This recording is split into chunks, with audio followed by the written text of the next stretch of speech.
Buying one of these looks like a genius move, until the $20 repair bill hits your mailbox.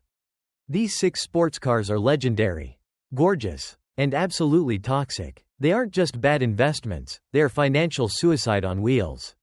I've done the dirty work so you don't lose your shirt. Here are 6 cars you need to blacklist right now. The Mazda RX-8, the rotary heartbreak. Kicking things off is a car that will break your heart and your bank account in equal measure. The Mazda RX-8. On paper, it's a masterpiece, 50-50 weight distribution, a 9.000 RPM redline, and that exotic suicide door design. But underneath that Renesis hood lies a mechanical nightmare. We're talking about apex seals that wear down faster than cheap brake pads. And an engine that drinks oil like it's free water. Here's the kicker. If you dare to shut this engine off before it's fully warmed up, it'll flood itself, leaving you stranded in your own driveway. Most owners treat the oil dipstick like a religious ritual every time they hit the gas station. Unless you've got a spare $5 to $10 sitting around for a full rebuild every 60,000 miles. This rotary dream will quickly become a financial autopsy. It's high maintenance, high risk, and for most of you, it's a hard pass. But wait until you see number 2. Because it's a German luxury icon that's even more deceptive. Moving on to a car that is quite literally designed to kill. When the first-gen Audi TT hit the scene in 1998, it was hailed as a Bauhaus masterpiece. It looked like a sleek, silver bullet from the future. But there was one massive, terrifying problem. It forgot how to stay on the road.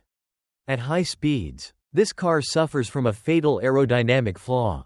It creates so much rear-end lift that it triggers snap oversteer, meaning the back of the car will whip around and send you into a concrete barrier before you even have time to blink. This isn't just a bad ride. It's a death trap that forced a massive global recall to add a rear spoiler just to keep the wheels on the pavement.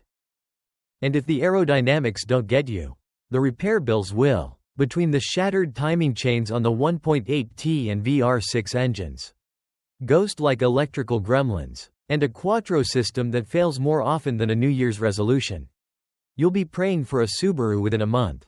Buying a cheap early-gen TT isn't owning a classic, it's signing a lease on a nightmare. Think that's scary? Wait until we get to car number 3, which takes unreliable to a whole new level of expensive. At number 3, we have the ultimate wolf in sheep's clothing, or rather, a sloth in a supercar's suit. Meet the Pontiac Solstice. It looks like a baby Corvette. Sleek and aggressive, but don't let that bodywork fool you. This thing is a total scam. In a drag race, you'll get smoked by a soccer mom in a base-model Toyota Camry. Step inside, and it gets worse. The interior is a plastic-filled tribute to GM's darkest era of cost-cutting. Want to drop the top? Too bad. You have to physically get out of the car and perform a 5-step manual labor routine while a Miata owner passes you in 2 seconds flat.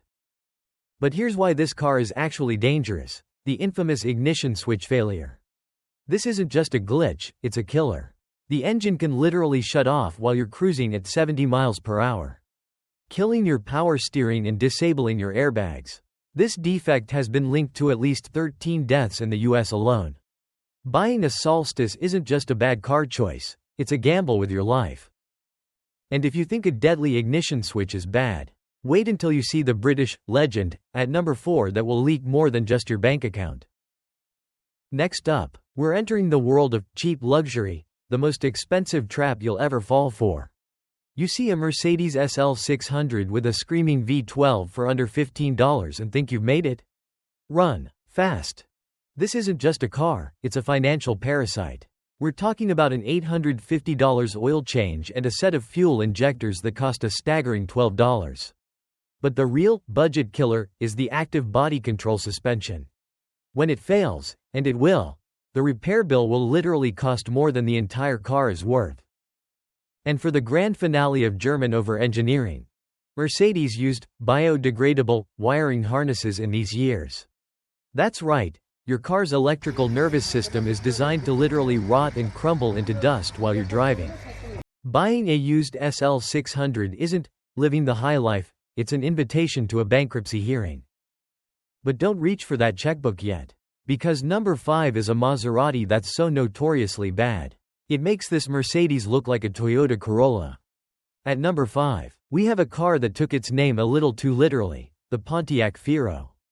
GM marketed this as a mid-engine revolution, but the car community quickly rebranded it as the Fiero. Why? Because between catastrophic oil leaks and a cooling system that simply gave up on life, these cars had a nasty habit of bursting into flames right behind your head. But the disappointment doesn't stop at the fire hazard. Despite its exotic, mini supercar looks, it was powered by the Iron Duke engine, a pathetic 4-cylinder putting out a measly 92 horsepower. You'll literally get gapped by a 1980s minivan at a stoplight. To make matters worse, they slapped on a suspension borrowed from cheap economy sedans, making the handling feel more like a shopping cart than a corner carver. It's slow, it handles like a boat, and it might actually incinerate you. Unless you're looking for a $5 bonfire. Keep your wallet in your pocket. But we've saved the absolute worst for last. Our number 1 spot goes to a car so unreliable. It essentially killed an entire brand's reputation in America. We've reached the final boss of bad decisions, the BMW E60 M5. This car is the ultimate toxic relationship. It seduces you with a screaming Formula One-derived V10 engine that revs to a glorious 8.250 RPM. It sounds like an angel singing, until you realize that angel is singing at your financial funeral. The SMG transmission is a mechanical disaster, prone to burning through clutches and hydraulic pumps that will set you back $4 without warning. But the real heart attack is the rod bearings. If you don't replace them as a preventative measure, your engine will literally self-destruct, leaving you with a $15 paperweight. Add in a glitchy, first-gen iDrive system and throttle actuators that fail like clockwork every 50.000 miles. And you're looking at a car that spends more time on a flatbed than on the road. The E60 M5 is a masterpiece of engineering and a catastrophe of ownership. Buying one isn't just a risk, it's a financial suicide mission. Look, a cheap used sports car might feel like a shortcut to the high life. But more often than not, it's just a one-way ticket to financial ruin, unless you have a bottomless bank account or a personal mechanic living in your guest house. Stay far away from these 6 money pits. Don't let a shiny paint job blind you to the catastrophic reality hiding under the hood. Buying the wrong car isn't just a mistake, it's a life-altering debt. If you've survived owning one of these disasters, or if you think I missed a car that belongs on this blacklist, drop a comment below, and if you want to save your wallet from another automotive nightmare, hit that subscribe button and ring the bell. Drive smart, stay safe, and I'll see you in the next one.